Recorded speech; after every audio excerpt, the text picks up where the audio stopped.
Hello, we're looking at converting some angles from degrees to radians and radians to the degrees. And whenever we're doing conversions, we can think of a couple of quantities that are equal to each other, possibly with different units, or most likely with different units. And then we would divide by one or the other to get a factor of 1. And we can think about that factor of 1 as something that we're going to multiply by to the expression to change the units. So for example, if we divide both sides by 180 degrees, we're going to get 1 is equal to pi over 180 degrees.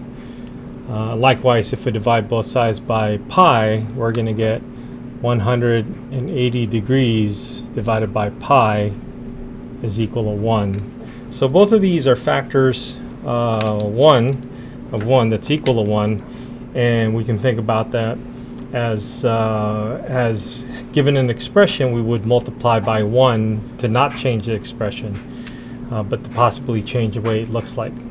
So for example, our first problem here is asking us to take 210 degrees and convert this into radians.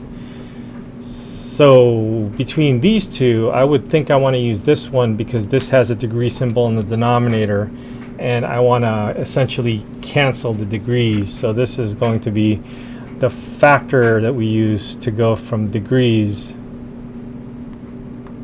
to radians. And we do this now by multiplying by pi over 180 degrees. And as we noted, the degree symbols or the degrees would cancel.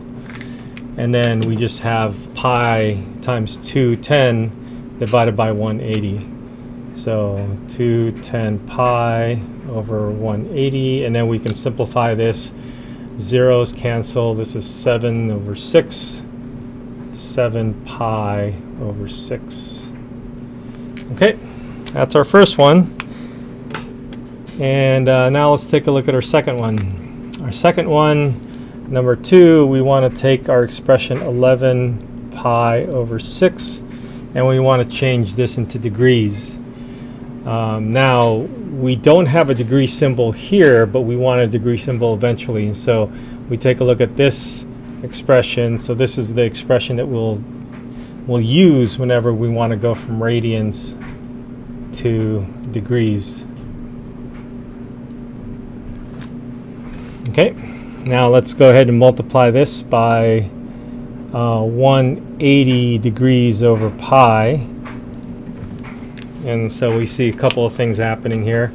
The pi's would cancel, and the 6 goes into 180 30 times, and 30 times 11 is 330.